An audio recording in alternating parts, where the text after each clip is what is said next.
Hello student, आज हम पढ़ेंगे मादा युग्मकोद्भिद की संरचना एवं विकास के बारे में। इससे पहले हमने नर युग्मकोद्भिद की संरचना एवं विकास के बारे में पूरा पढ़ा था और लास्ट टाइम हमने नर युग्मकोद्भिद के डेवलपमेंट के बारे में पढ़ा था। अब इस वीडियो में हम पढ़ेंगे मादा युग्मकोद्भिद की संरचना किस प्रकार की होती हैं और उनका विकास किस प्रकार से होता है।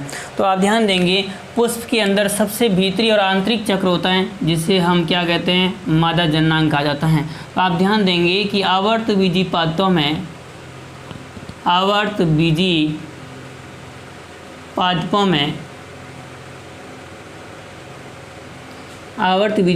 में जो पुष्प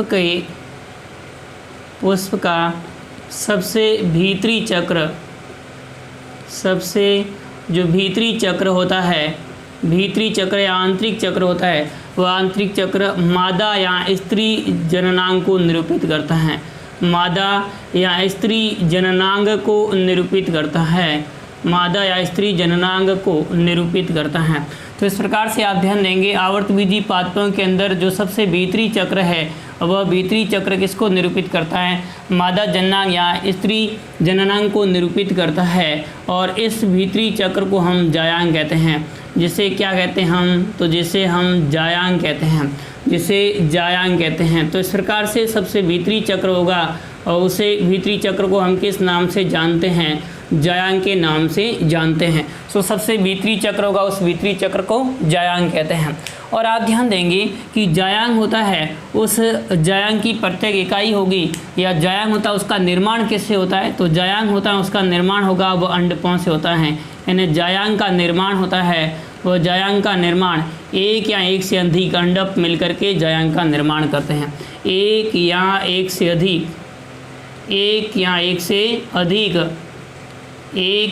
अधिक अंडकों से होता है, ये अपन को ध्यान रखना है। तो एक या एक से अधिक अंडक होंगे, उन अंडकों से किसका निर्माण होता है, अंडकों से जायांग का निर्माण होता है। तो इस प्रकार से जिस प्रकार से हमने नर युग्मकोद्भिद के विकास के बारे में बात की थी कि नर युग्मकोद्भिद के विकास में सबसे पहली संरचना होती है वह कौन होती है, पुंकेसर होता है। उसी प्रकार से यहाँ पर जो संरचना होगी वह कौन सी होगी, तो उसमें आपको ध्यान रखना है अंडक या जिसे स्त्री केसर कहते हैं, या अंडक को ही अपन क्या कहेंगे, गुरु बीजाणु पर्ण कहा जाता है। तो अंडक या गुरु बीजाणु पर्ण या जिसे हम क्या कहेंगे, स्त्री केसर के नाम से जाना जाता है। तो इस प्रकार से स्त्री केसर, अंडक या जो गुरु बीजाणु होती है उस गुरु बीजाणु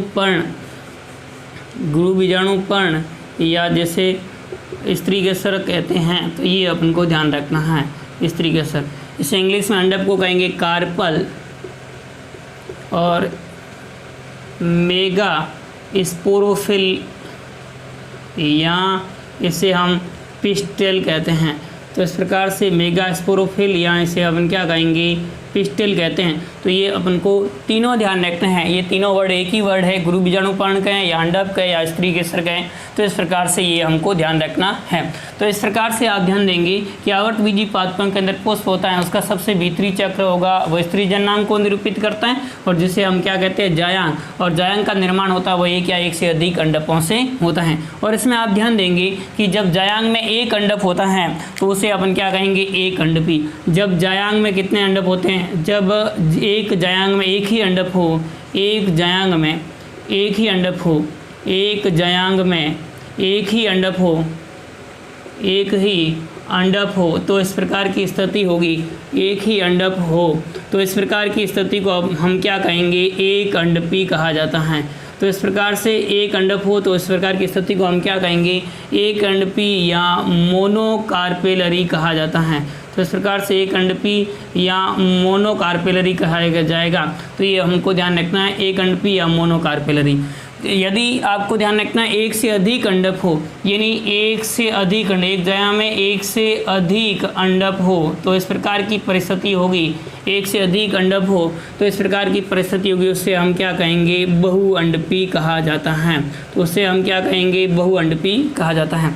जैसे यहाँ देखें आप कि डायग्राम से समझ सकते हैं कि ये इस प्रकार से एक पुष्प है, उसके अंदर जो है वो संरचना उपस्थित है, वो किसकी है, अंडप की और एक अंडप उपस्थित है तो इस प्रकार की परिस्थिति होगी, उसे हम क्या कहेंगे, एक अंडपी। यानी इसके अंदर अंडपों की संख्या कितनी है, एक, तो इस प्रकार की स्थिति होगी, उसे हम क्या कहेंगे, एक अंडपी कहा जाता है। और एक अंडपी होगा वो किस में देखा जाता है, तो मटर के पादप में इस प्रकार का देखा जाता है, या चना के पादप में इस प्रकार का देखा जाता है, या आप ध्यान देंगे सेम के पादप में इस प्रकार का देखा जाता है। तो एक अंडपी हो गया। यदि आप ध्यान देंगे कि जो पुष्पीय भाग होते हैं और उसके ऊपर आप ध्यान देंगे विभिन्न प्रकार के जो अंडप बनेंगे, उन अंडपों की संख्या एक से अधिक हो तो इस प्रकार की परिस्थिति होगी, उसे हम क्या कहेंगे, बहुअंडपी कहा जाता है। तो इस प्रकार से एक से अधिक अंडप हो तो इस प्रकार की परिस्थिति को हम क्या कहेंगे, बहुअंडपी कहा जाता है। ये इस प्रकार से अंडपों की संख्या है वो 3 है या 4 है तो इस प्रकार की परिस्थिति होगी, उसे हम क्या कहेंगे, बहुअंडपी कहा जाता है। तो ये परिस्थिति ये क्या है, बहुअंडपी है। ये परिस्थिति क्या कहलाएगी, बहुअंडपी। और बहुअंडपी में सभी अंडप एक दूसरे से पृथक है, ये सभी अंडप होते हैं वो एक दूसरे से पृथक होते हैं। तो इस प्रकार की आप ध्यान देंगे सभी अंडप है वो एक दूसरे से क्या है, पृथक है। तो इस प्रकार की परिस्थिति होगी जिसमें सभी अंडप पृथक होते हैं तो उसे हम वियुक्ता अंडपी कहते हैं, एपोकार्पस कहते हैं। सभी अंडप पृथक होंगे तो उसे हम क्या कहेंगे, वियुक्ता अंडपी कहा जाता है या एपोकार्पस कहा जाता है। वियुक्ता अंडपी या इसे हम क्या कहेंगे, एपोकार्पस कहा जाता है। तो एपोकार्पस या वियुक्ता अंडपी कहेंगे। यदि इसी प्रकार की परिस्थिति है उसमें सभी अंडप आपस में जुड़े हुए हैं, इस प्रकार से अंडप है वो आपस में जुड़े हुए हैं, पृथक नहीं है, तो इस प्रकार की परिस्थिति होगी, उस परिस्थिति को हम क्या कहते हैं, तो आपको ध्यान रखना है। इस प्रकार की परिस्थिति हो जिसमें सभी अंडप आपस में जुड़े हुए हो तो इस प्रकार की परिस्थिति होगी, उसे हम क्या कहेंगे, तो इस प्रकार की परिस्थिति होगी उसे अपन कहेंगे युक्ता अंडपी। क्या कहेंगे, युक्ता अंडपी। यदि सभी अंडप आपस में जुड़े हुए हैं तो इस प्रकार की परिस्थिति को युक्ता अंडपी या इंग्लिश में जिसे हम कहते हैं सिनकार्पस, तो सिनकार्पस या युक्ता अंडपी ध्यान रखना है। और इस प्रकार से आप ध्यान देंगे 2 प्रकार की परिस्थितियाँ देखी जा सकती हैं। वियुक्ता अंडपी किस में देखा जाता है, तो कमल के पादप में आप देखेंगे तो एपोकार्पस प्रकार का होता है, या चंपा के पादप में इस प्रकार का होता है, या आप ध्यान देंगे तो गुलाब के पादप में इस प्रकार का होता है। तो चंपा है, गुलाब है, कमल है, इस प्रकार के पादपों के अंदर वियुक्ता अंडपी देखा जाता है। युक्ता अंडपी या सिनकार्पस किस में देखा जाता है, तो गुड़हल के पादप में आप ध्यान देंगे तो इस प्रकार की परिस्थिति देखी जाती है। गुड़हल के अतिरिक्त आप सरसों के पादप में देखेंगे तो इस प्रकार की परिस्थितियाँ देखी जाती हैं। तो गुड़हल हो गए, सरसों हो गए, जिनके अंदर सिनकार्पस प्रकार का होता है।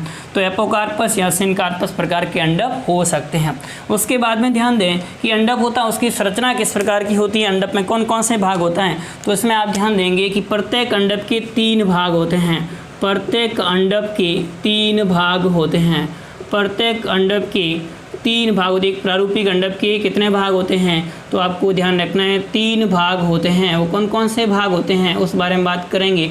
तो ये 3 भाग इस प्रकार से होते हैं। ये एक अंडप की संरचना हमें दिखाई दे रही है, ये हमको ध्यान रखना एक अंडप है।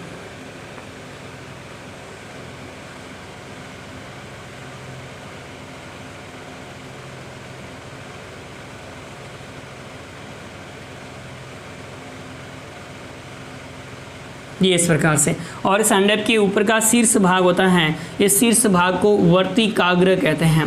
शीर्ष भाग को हम क्या कहेंगे, वर्तिकाग्र कहते हैं, या इसे हम कहेंगे स्टिग्मा। तो इस प्रकार से वर्तिकाग्र या स्टिग्मा। दूसरा भाग जो नलिकानुमा संरचना होती है जिसे हम वर्तिका कहते हैं, जिसे हम क्या कहेंगे, वर्तिका या स्टाइल कहा जाता है। और तीसरा भाग होगा जो कि आधारीय फूला हुआ भाग होता है, जिसे हम क्या कहते हैं, अंडाशय कहा जाता है या ओवरी कहेंगे। इस प्रकार से आप देखेंगे कि प्रत्येक अंडप होता है उस प्रारूपिक अंडप की संरचना में 3 भाग होते हैं। पहला भाग कौन सा, ध्यान रखना है, वर्तिकाग्र। तो किसे कहेंगे, वर्तिकाग्र। तो आपको ध्यान रखना अंडप में जो शीर्ष भाग होगा यानी अंडाशय के ऊपर का, वर्तिका के ऊपर का भाग होता है उसे अपन क्या कहेंगे, तो वर्तिकाग्र कहते हैं। यानी वर्तिका का शीर्ष भाग, वर्तिका का शीर्ष भाग जो पराग कणों को ग्रहण करता है।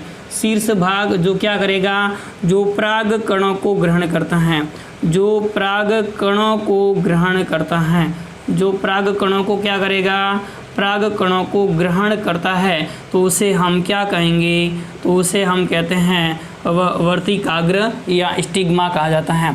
और ये वर्तिकाग्र स्टिग्मा विभिन्न आकार की अगल पाद में हो सकती हैं, ये अपन को ध्यान रखना है। तो पहली संरचना कौन सी होगी, वर्तिकाग्र। दूसरी ध्यान रखनी है वर्तिका, यानी वर्तिका किसे कहेंगे, तो आपको क्या ध्यान रखना है, वर्तिकाग्र एवं अंडाशय को जोड़ने वाली नलिकानुमा भाग। वर्तिकाग्र एवं अंडाशय को, वर्तिकाग्र एवं अंडाशय को जोड़ने वाली नलिकानुमा भाग जिनके माध्यम से पराग नलिका गति करती हैं उसे हम क्या कहेंगे, वर्तिका कहते हैं। तो वर्तिका होगी वर्तिका अंडाशय को जोड़ने वाली नलिकानुमा संरचना, जोड़ने वाली नलिकाकार संरचना होगी, उससे अपन क्या कहेंगे, तो नलिकाकार संरचना है। और इस नलिकाकार संरचना को हम वर्तिका कहा जाता है, स्टाइल कहा जाता है। उसके बाद में भाग आता है कौन सा, अंडाशय। यानी आप ध्यान देंगे तो जायांग का जो अंडप होता है उस जायांग के अंडप का आधारी फूला हुआ भाग,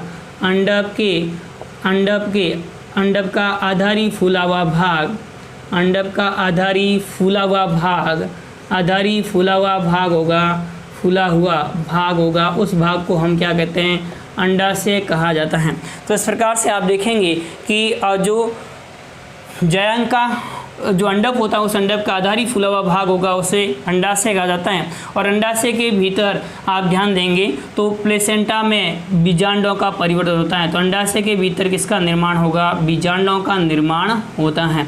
ये बीजांड ही आगे जाकर के गुरु बीजाणुधानी के रूप में कार्य करते हैं। तो इस प्रकार से आप देखेंगे कि जो अंडाशय का यहाँ का अनुप्रस्थ काट है उस अनुप्रस्थ काट को काट के में देखें तो इस प्रकार की संरचना हमें दिखाई देती है। ये आप ध्यान देंगे तो इस प्रकार की संरचना हमें दिखाई देती है। एक अंडाशय की सामान्य आंतरिक संरचना की बात करते हैं हम।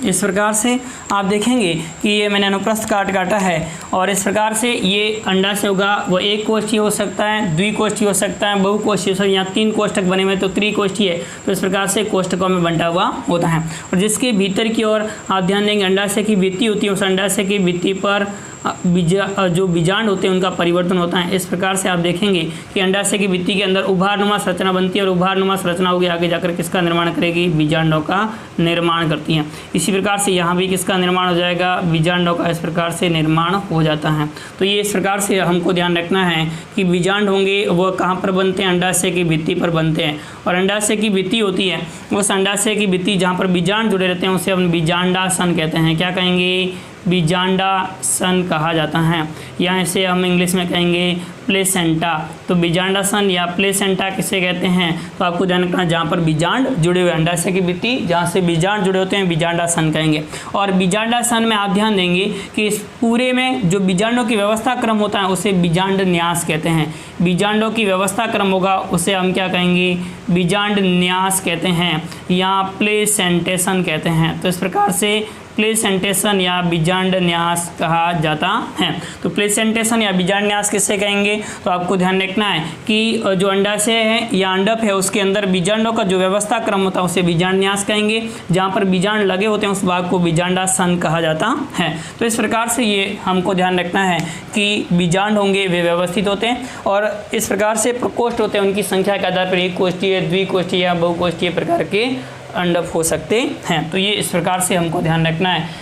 जो आवर्त बीजी पादप अंडप या गुरु बीजाणु पर्ण बनती हैं स्त्री के सर्वंता उनकी संरचना के बारे में। फिर उसके बाद ये बीजांड होगा, ये आगे जा कर के और किसका निर्माण करेगा, तो ये बीजांड ही होगा, वह गुरु बीजाणुधानी के रूप में कार्य करता है। तो अगले जो वीडियो है उसमें हम पढ़ेंगे गुरु बीजाणुधानी की संरचना किस प्रकार की होती है, उसमें कौन कौन से भाग होते हैं उस बारे में। तो इससे पहले एक बार वापस से देख लीजिए कि जो है वो आज अपने इस चैप्टर में क्या क्या पढ़ा है। तो एक बेसिक आपने ध्यान रखा है कि अंडक, गुरु बीजाणु, पर्णिया स्त्री के स्तर की संरचना किस प्रकार की होती है। तो उसमें आप सबसे पहले देखेंगे आवर्त बीजी पात्रों में जो पुष्प का सबसे भीतरी चक्र होता है, जो मादा जननांग को निरूपित करता है, उसे हम क्या कहते हैं, जायांग कहते हैं। और जायांग का निर्माण होता है वो एक या एक से अधिक अंडकों से होता है।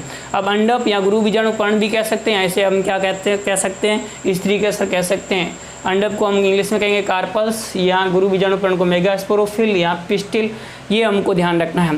अब जब जायांग है, उस जायांग के अंदर जो अंडक की संख्या केवल एक हो तो उसे हम क्या कहेंगे, एक अंडपी या मोनोकार्पेलरी कहा जाता है। जबकि जायांग में एक से अधिक अंडक हो तो उस स्थिति को हम क्या कहेंगे, बहुअंडपी कहते हैं। और बहुअंडपी में जब सभी अंडक होते हैं वह एक दूसरे से पृथक होते हैं तो उसे अपन वियुक्ता अंडपी या हाइपोकार्पस कहते हैं, जैसे कमल है, चंपा है, गुलाब है, उसमें देखा जाता है। और यदि आप ध्यान देंगे बहुअंडपी परिस्थिति के अंदर सभी अंडक आपस में जुड़े हुए हैं तो उसे अपन संयुक्ता अंडपी कह सकते हैं या युक्ता अंडपी कह सकते हैं। और इस प्रकार की परिस्थिति गुड़हल में, सरसों में देखी जाती है। उसके बाद में हमने देखा है कि जो प्रत्येक अंडक होता है उस अंडक के 3 भाग होते हैं। एक आपको ध्यान रखना है वर्तिकाग्र होता है, दूसरा भाग आप ध्यान देंगे वर्तिका होता है और तीसरा भाग अंडाशय होता है। वर्तिकाग्र होगा वह किसे कहते हैं, तो आपको जानते हैं वर्तिका का शीर्ष भाग होगा जो परागकणों को ग्रहण करने का कार्य करता है। ये विभिन्न आकार का होता है, उसे अपन क्या कहेंगे, वर्तिकाग्र कहते हैं। वर्तिकाग्र एवं अंडाशय के बीच का भाग होता है जो नलिका नुमा संरचना होती है, जिनके माध्यम से पराग नलिका गति करती है या प्रवेश करती है, तो उसे हम क्या कहते हैं, वर्तिका या स्टाइल कहा जाता है। उसके बाद में जो अंडक होता है उसका आधारी फूला हुआ भाग होता है, उसे हम अंडाशय कहते हैं। और अंडाशय के अंदर छोटे वृंतनुमा संरचनाओं का निर्माण होता है और उन संरचनाओं को हम बीजांड कहते हैं। तो इस प्रकार से जो बीजांड होंगे वे बीजांड जिस स्थान से लगे रहते हैं अंडाशय की भित्ति से उसे बीजांडासन कहेंगे। और बीजांडासन होता है उसमें बीजांडों का जो व्यवस्था क्रम होता है उसे बीजांड न्यास कहा जाता है, प्लेसेंटेशन कहा जाता है। Thank you. नेक्स्ट अगले वीडियो में हम बात करेंगे कि जो बीजांड या गुरु बीजाणुधानी की संरचना किस प्रकार की होती है।